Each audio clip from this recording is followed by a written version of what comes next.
Throughout the years, the Mexican Mafia has terrorized people. Built on a stack of corpses, every empire falls. Let's talk about the first organization that resisted the Mexican Mafia. It's time to retaliate for all the wrongs that the Mexican Mafia has done to us. These gangs have killed Mexican Mafia members, and they have survived.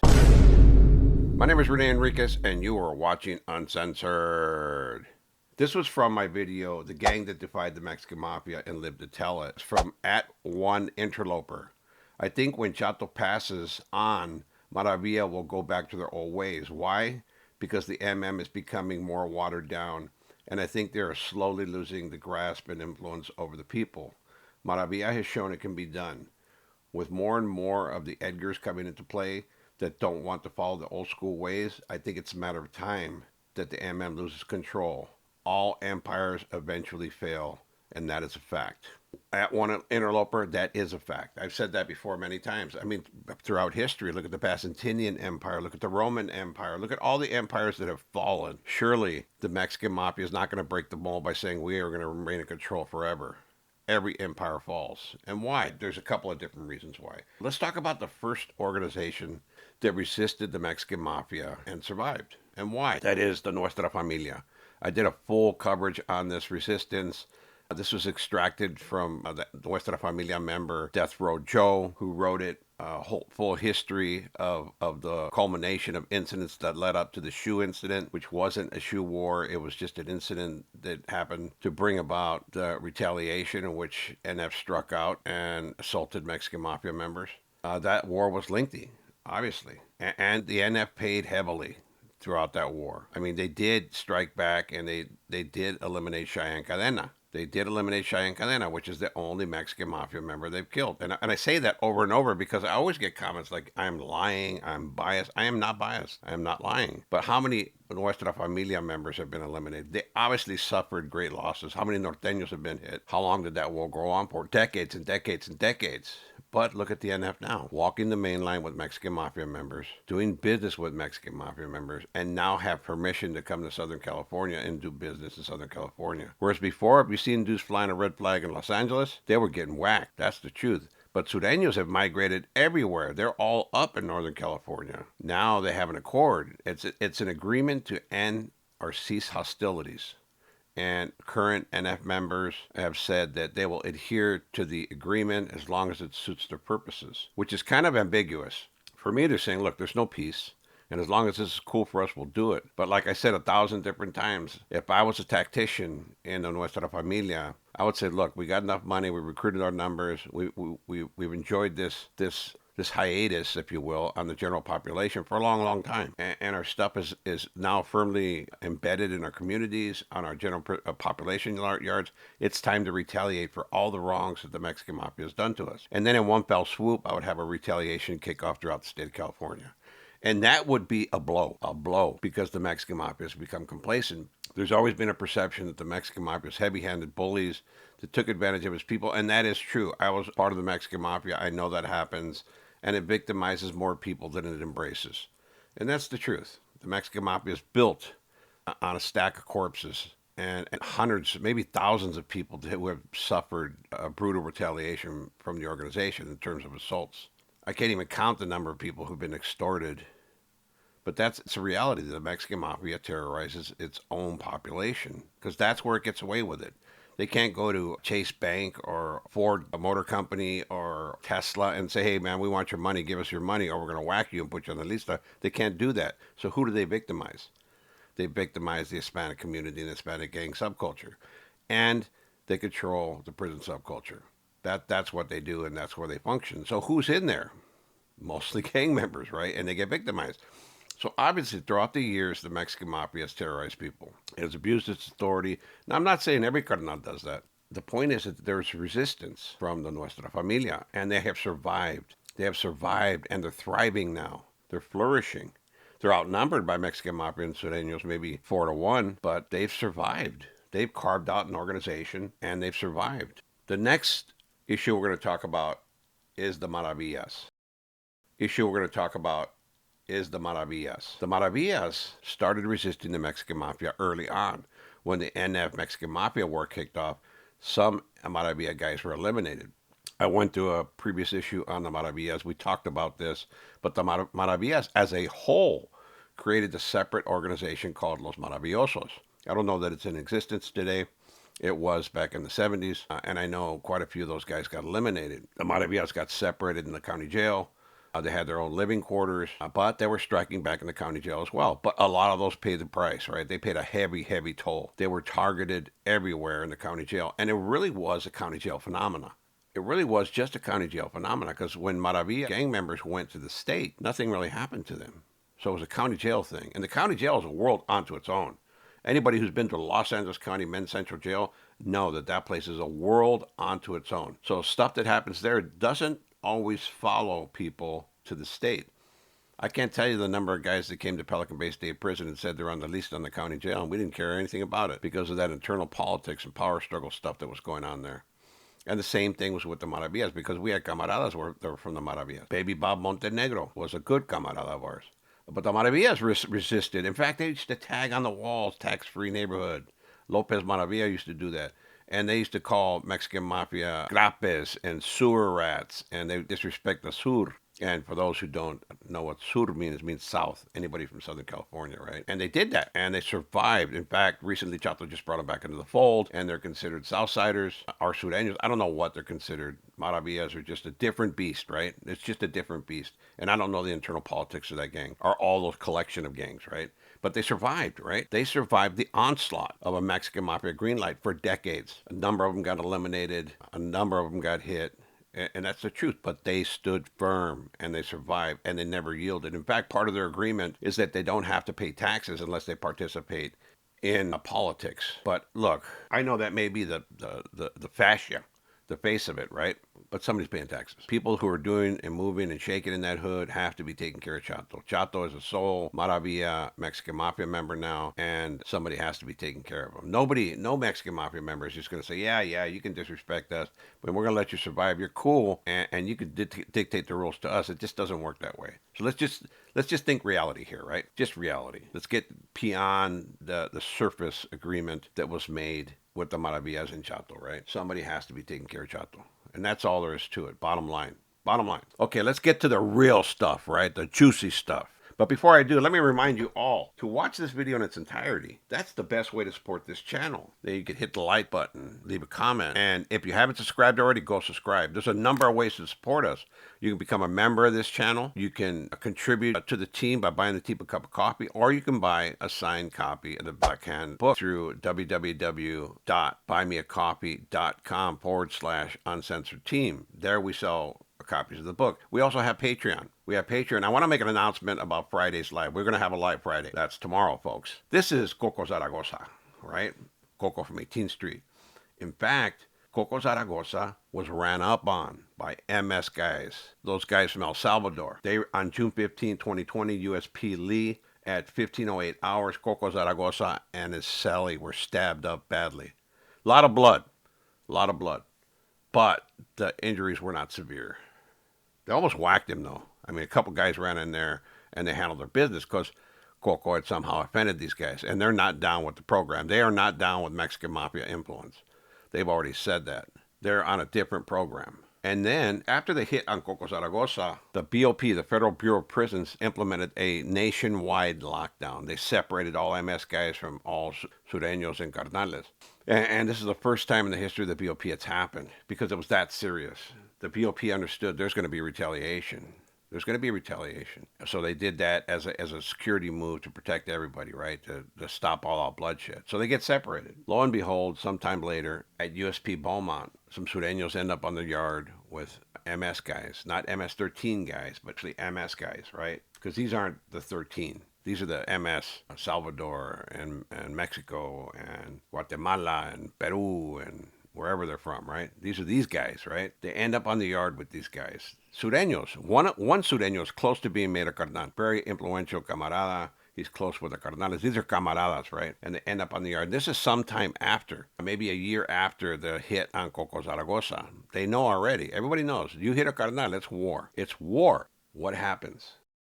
It's war. What happens? Beaumont, Texas. 7 MS members in Texas have been charged with the murders and attempted murders of rival gang members inside the United States Penitentiary in Beaumont. Officials say the members of La Mara Salvatrucha attacked rival gang members on January 31st, 2022. The victims, Rojas, died as a result of a prison attack. He was inflicted with multiple stab wounds to his heart and lung. Likewise, Pineda died as a result of the prison attack. He suffered more than 45 distinct stab wounds to his body. Sureño number 1 was stabbed multiple times and taken to a hospital by emergency services as a result of the prison attack. Sureño number 2 was also stabbed numerous times. Both victims ultimately survived the attack by the MS defendants. So 4 camaradas were stabbed that day. 2 eliminated. So there were at least 4 Sureños on the yard, one of which, who was a close associate, all of them were camaradas, right? Righteous camaradas. One was close to being made. And they're on the yard, 4 deep, among the dudes that had stabbed a carnal sometime before that. In a full-blown war with these guys. And what do? Nothing. Nothing. They get eliminated. It speaks about the ferocity of the organization. We've already seen Cherryville. We've seen Lowell. We've seen Maravilla. We've seen the 2 Fibers. We've seen all these people resisting the organization. And now, including Cherryville and Lowell, who have eliminated carnales, here, MS and the BOP, which is a stronghold of the Mexican Mafia, takes off on a carnal and then starts killing camaradas. This is crazy. This is like unprecedented stuff. In a world where the Mexican Mafia should have been ready, it wasn't. And it suffered greatly. To date, there has been no retaliation. They've since separated MS guys from the main lines. They have the specific yards they walk on, and there's no opportunity for the Mexican Mafia. So literally, MS won that war. MS won that war. They dealt the first blow and they dealt the last blow. And that says something about the organization, right? Something's happening within the organization. I can't figure out what. Why is this all being permitted to happen? Now, there's what I think, that when this occurred, the decision was made that West Coast guys in California were still good. MS-13 guys were going to be good. I think that was a fatal flaw for the organization. The organization should have went to the West Coast guys and said, look, we're going to put your hoods on the green light list unless you deliver the heads of these guys. You get at your homies in the feds and say, deliver the guys who stabbed Coco. And that would have ended it right there, because so much pressure would have came down to, because MS was on the green light list before, and they bowed down. The Mexican Mafia made a fatal error when they did this, because it gave the message, it sent the message that we're not going to do anything. We're not going to do anything to your homies over here, and you can continue taking off on us. And we'll wait, and maybe we'll never get the chance, but we're not going to do what we did before, is putting those guys on the green light list. I think that would have been the first move. Let me know what you think. Do you think the Mexican Mafia is as strong as it once was? Do you think it will exist 20 years from now? Do you think that their tactics today of accepting these disrespectful incidents and assaults on its members should be ignored? Give me your thoughts in the comments. Let me know what you think. And then there's the next group that resisted the organization. The next group is Cherryville. This was a gang that executed the Mexican Mafia member in 1985. They killed Speedy. He was in their neighborhood. They asked him where he was from. He told them Pomona 12, and boom, they shot him and killed him. I remember seeing the article. Joe Morgan showed it to me, actually. We were on the yard. He brought it out to the yard, and we were all passing it around. And that's the first time I heard green light. That's the first time in my career that I heard a green light, because it didn't exist after that. And there was some resistance to putting the green light on Cherryville. In fact, it was Weddle Squire from Monte Hicks that was saying, well, to target everybody is wrong. We should just target the guys who did it. And that talk went around for a long time. It was ultimately decided that they all had to go. But they didn't catch the blues like some of these other gangs did, because that green light thing hadn't really formatted yet. And the Mexican Mafia hadn't established its horizontal integration into the community yet. In other words, it hadn't spread beyond the prison walls.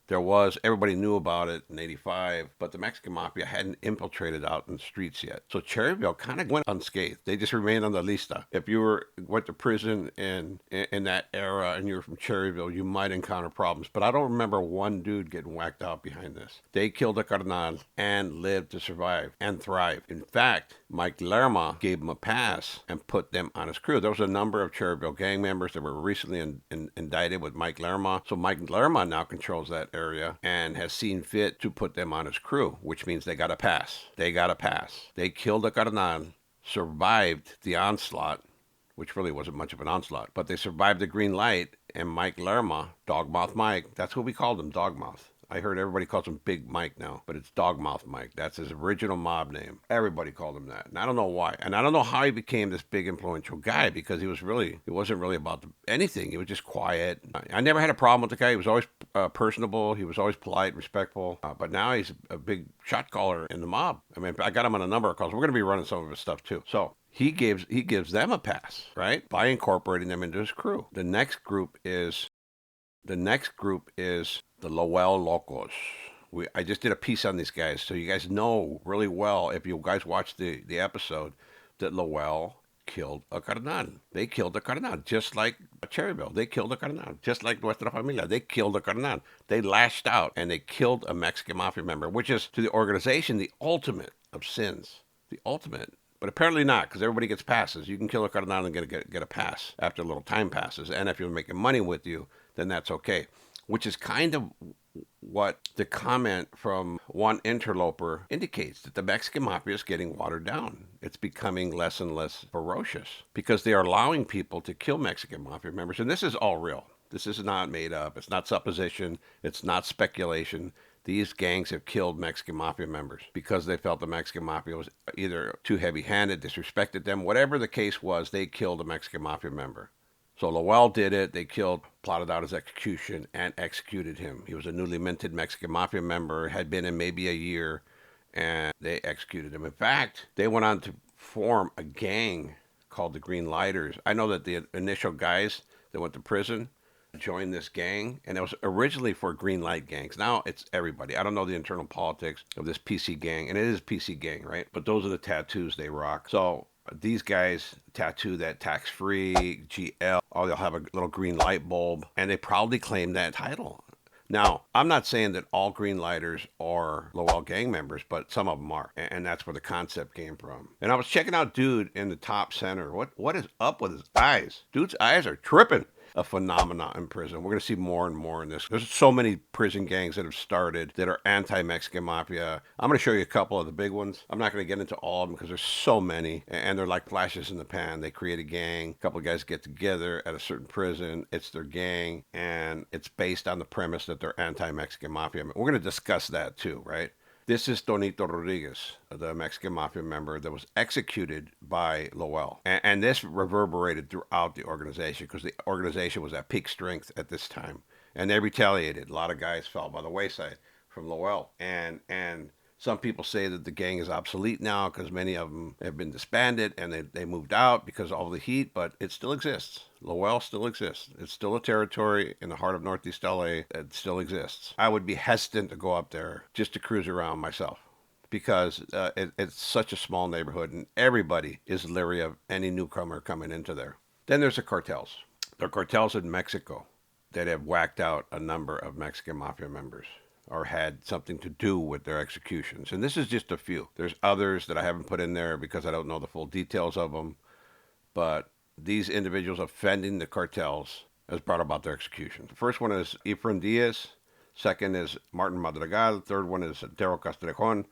And the fourth is Jesus Avila. That's Diablo from Artesia, Evil from Colonia Chiques, Dashing D from Ontario, and Chewy from Venice. The third one is in question as to whether it's been verified. They haven't had a DNA match on the individual who they claim to be Daryl Castrejon, but if it's true, then they hung him from a bridge and shot him. That's what I heard, and that's what I read on the internet. I don't know the particulars on this case, so don't quote me on them. And then there's this guy, right? In fact, Renegade Media did a piece on him. Let's run that piece and see what he says about him, because I was Sally's with this guy, Freddy Gonzalez, right? Freddy Gonzalez was a Mexican Mafia member made for killing an NF member in CRC. He was doing a 2-year sentence, killed an NF member, and got washed up. He subpoenaed us down for his trial. We're going to do a whole story on this, but he was a carnal, and he was my Sally in Lancaster. And then I hear this. Veneno was a Mexican Mafia member as well. I talked about him a long time ago if you look up my video about Veneno and how he became a 2-5er. All the 2-5ers ever talk about is if they ever run into another Mexican Mafia member on the main line that come SNY, they're going to kill him. They're going to take his win. But when Veneno came through... Let me stop that right there. Veneno was Pomona 12th Street, right? And he was a carnal. He ended up testifying in the United States of America versus Alex Aguirre. That's what a lot of 2-5ers don't know, that Veneno testified. He actually went to Arizona under the witness protection program. He went there, but his wife threatened to leave him, so he left the program. He comes to CDC, and I see him in Lancaster, right fresh out of the federal witness protection program. Fresh out of the federal witness protection program. He has a substance abuse problem like we all did at the time, but he wasn't a 2-5er at the time. He had not joined the 2-5. Later, I hear that he becomes this big shot for the 2-5, and they're opposed to Mexican Mafia members. I heard that same rumor too, that they kill carnales, they're anti-M, that any active carnal or dropout carnal that comes to the yard, they'll kill. But I was in Lancaster, that was level 4, and there were real 2-5ers. I was in Ironwood, and there was a bunch of 2-5ers there.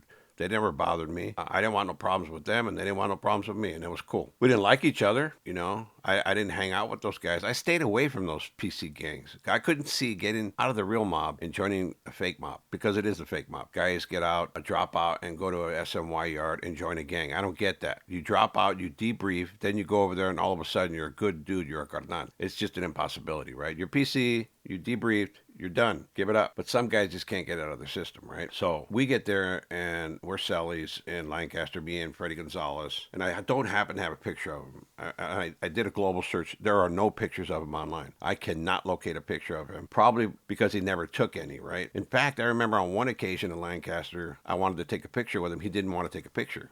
And I guess he foresaw the future, that he didn't want his image out there. But Freddie Gonzalez is one of the leaders of the 2-5. He has testified in open court. There are transcripts. He was a Mexican Mafia member, and he went in witness protection program and debriefed extensively. But now he's the leader of the 2-5, a gang that's anti-M. In fact, Freddie Gonzalez he was a flash in the pan. He was a flash in the pan. He got made. He was in about a year or two. He went to Pelican Bay. He lost his marbles. He was smearing feces on the wall and just some way out stuff, right? And then he drops out and becomes a super gangster, which is essentially what I'm not taking anything away from the 2-5, because there are some killers in there, right? But the majority of them, garbage. Just straight garbage.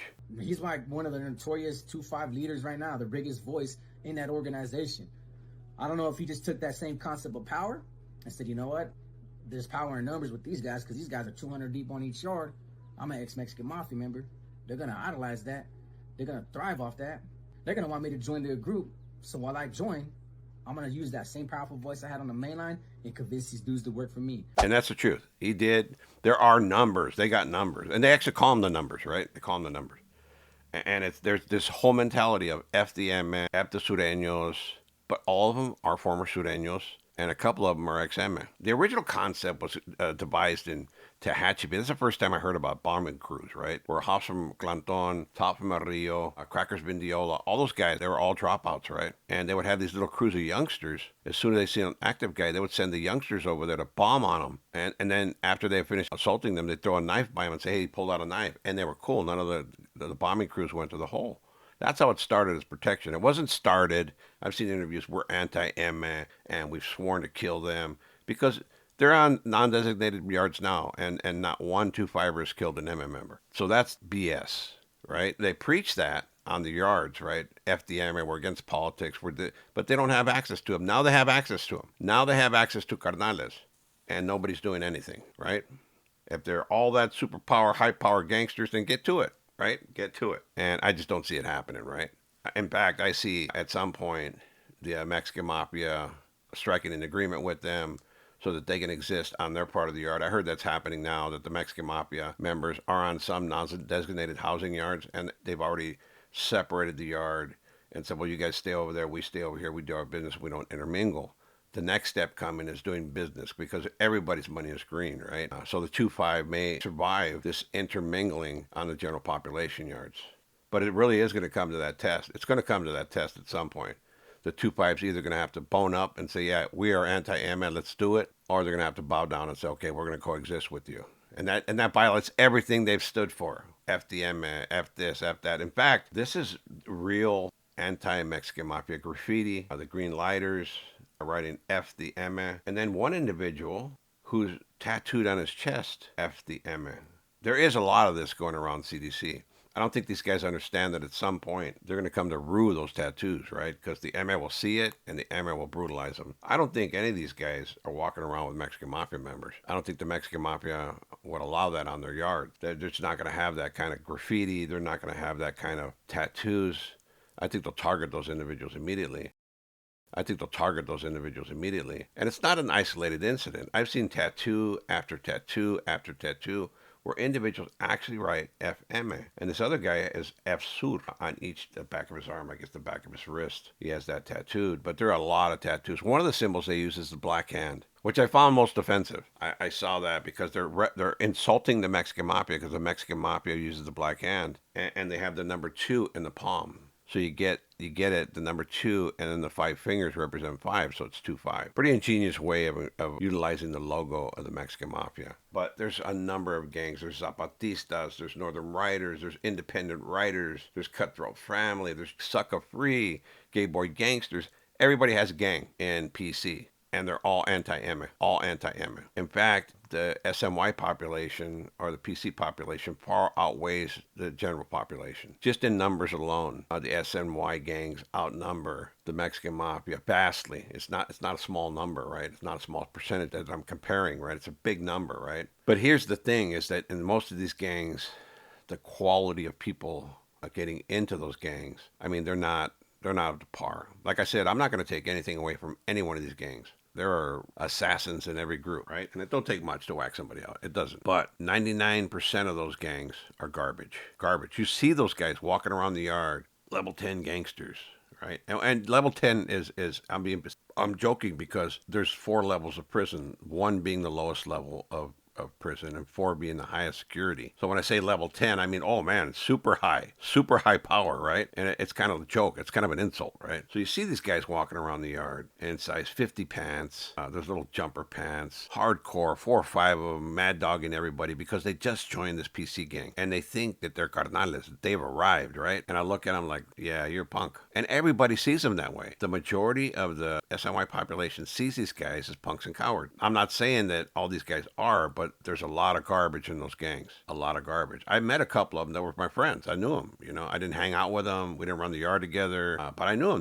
They were my buddies. So friends. Let me retract that. Right. I don't have friends. I seen a piece by Richard Cabral, an actor, where he says, "I don't have friends. I have acquaintances." So I had a couple of acquaintances, and that's the truth. I don't really have friends. And I think it's the best way to live your life. Not because I can't trust anybody, because I just don't trust anybody. But I could. You know, I have a couple of cop buddies that are my real friends. They're my brothers. But meeting people and, you know, hanging out, and no, I don't do that. I just don't do that. So none of these guys in those dropout gangs are my friends. Then there's Bruiser from Ochentas, Ronnie Brusino, Italian guy. In fact, he was knocked out by a gang member. I believe it was Gangster Disciples had knocked Ronnie out in federal prison in the recent past. Just laid him out completely. But Ronnie's an old man. I guess it's understandable that he's not going to be able to fend off a younger guy fighting him, right? The guy was retaliated against, but it showed the audacity of one of these outside gangs. I think it was a Chicago gang member that did it, and I could be mistaken, but laid out Ronnie Brusino. He was later stabbed up, the individual who assaulted Ronnie Brusino. But it shows that gangs are not hesitant anymore. They understand that the Mexican Mafia is this monolithic, all-powerful gang. It's just made up of men. And people are seeing that for its fallibility, for its weakness, if you will. Then there's Timothy McGee, Eskimo, from Tunerville. In fact, Eskimo has a little bit of a drinking problem. It was Salinas Valley, I believe it was, that he was drinking, got in the vent and started disrespecting a Crip. Crip had been incarcerated for about 40 years. I believe he was from San Diego. But Timothy McGee's calling him the N-word, disrespecting him, and the Crip just told him in the vent, hey, when the door's open, have your shit, we're doing it. Timothy McGee walks out of the cell at chow time or rec time or whenever they pop the doors, and this Crip stabs the heck out of him. Boom, boom, boom, boom, boom. Whacks him. Right there in front of God and everybody. What happens? Nothing. There's no immediate retaliation. This is a Crip stabbing a Mexican Mafia member, and nothing happens. I thought immediately, oh my God, it's going to go on a wave everywhere in California. It's going to jump everywhere, and nothing happened. Nothing happened at all. There was no immediate reverberation throughout the state of California. County jails were calm. Prisons were calm. It was like nothing happened. They called it an isolated incident. About 4 months later, the Crip ends up in another prison, and 4 Sureños attack him. They retaliate on this Crip that stabbed Timothy McGee. The Crip survives and makes it back to the unit after being assaulted and tells his homies in the unit, hey, they stabbed me. And the Crips in the unit get off on the Sureños and mop them. They mop them. They stab the heck out of them. So, understanding this is going to go down, understanding they're going to retaliate against the guy that whacked Timothy McGee, they weren't even prepared. Another reflection of the organization. And it's losing its ferocity, right? I don't know what it all means. I just know that this isn't the organization that I once was from. I was a member of this organization, and this would not have flown. We wouldn't have stood for it. Somebody would have had to lose their life. We wouldn't have stood for it. Somebody would have had to lose their life over all these incidents. All these incidents. Then there's David Galvadon, Big Spider, the big homie from Cantaranas. He's an old, fat old man now, just like me. He's been known to slap people. There was a piece done by Renegade Media where that's his form of discipline. He backhands people, right? And there was a Sureño, camarada, who was on the yard. He was going to get disciplined by Spider for whatever reason. And Spider draws back to slap him, and the Sureño gets up on Spider. Boom, boom, boom! Just mollywops Spider. And immediately, Sureños jump on him, and Spider jumps on him. And Spider was charged with the case. I think it's attempted murder, assault, or something. They charged Spider with the case. That's what I heard on another channel, that he actually got charged. But the incident's real. This guy took up on Spider. This is a Sureño just standing up and saying, no, you're not gonna slap me. I'll get up on you. I'm a man. And he did right. He did right. I'm gonna tell you straight out. That had other Cardenales been there, they would have backed that dude's play and said, no, you were gonna strike him. He struck you.